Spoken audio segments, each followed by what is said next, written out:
അഴകും ഫാഷനും ഒരുമിക്കുന്ന 1 gram gold ആഭരണങ്ങൾ, ഫാൻസി ഐറ്റംസ്, കോസ്മെറ്റിക്സ്, ബാഗുകൾ, പ്രമുഖ കമ്പനികളുടെ ട്രോളി ബാഗുകൾ എന്നിവയുടെ ഏറ്റവും പുതിയ കളക്ഷനുമായി Misba fancy and gold covering Kerala സംസ്ഥാന ഭാഗ്യക്കുറിയുടെ നിരവധി ഒന്നാം സമ്മാനങ്ങൾ നൽകി ഭാഗ്യവാന്മാരുടെ ലക്കി സെന്ററായ റിയൽ ലക്കി സെന്ററിലൂടെ ഭാഗ്യവാനാകൂ.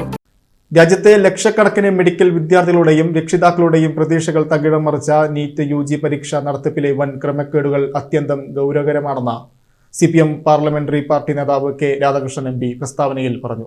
പരീക്ഷാ പേപ്പർ ചോർച്ചയും തുടർന്നുണ്ടായ പരീക്ഷ റദ്ദാക്കലും ദേശീയ പരീക്ഷാ ഏജൻസിയുടെയും കേന്ദ്ര വിദ്യാഭ്യാസ മന്ത്രാലയത്തിന്റെയും ഗുരുതരമായ പരാജയമാണെന്ന് അദ്ദേഹം ചൂണ്ടിക്കാട്ടി. വർഷങ്ങളോളം കഠിനാധ്വാനം ചെയ്ത് പരീക്ഷ എഴുതിയ 23 ലക്ഷത്തിലധികം വിദ്യാർത്ഥികളുടെ ഭാവിയാണ് പരീക്ഷാ മാഫിയയ്ക്ക് വേണ്ടി കേന്ദ്ര സർക്കാർ ബലി കഴിച്ചത്. നിലവിലെ CBI അന്വേഷണം മാത്രം ഇതിന് പര്യാപ്തമല്ലെന്നും സുപ്രീം കോടതിയുടെ നേരിട്ടുള്ള മേൽനോട്ടത്തിൽ സമയബന്ധിതവും നിഷ്പക്ഷവുമായ അന്വേഷണം വേണമെന്നും അദ്ദേഹം ആവശ്യപ്പെട്ടു. ഈ അഴിമതിക്ക് പിന്നിലുള്ള രാഷ്ട്രീയ ഉദ്യോഗസ്ഥ തലത്തിലുള്ള വൻ സ്രാവുകളെ പുറത്തു കൊണ്ടുവരണമെന്നും അദ്ദേഹം പറഞ്ഞു.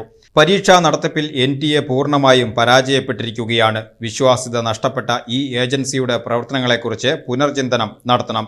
പരീക്ഷ നടത്തുമ്പോൾ വിദ്യാർത്ഥികൾക്കുണ്ടായ മാനസികവും സാമ്പത്തികവുമായ ബുദ്ധിമുട്ടുകൾ പരിഗണിക്കണമെന്നും പരീക്ഷാ കേന്ദ്രങ്ങൾ അനുവദിക്കുന്നതിലും ചോദ്യപേപ്പർ സുരക്ഷയിലും പൂർണ്ണമായും സുതാര്യത ഉറപ്പാക്കണമെന്നും K രാധാകൃഷ്ണൻ MP ആവശ്യപ്പെട്ടു.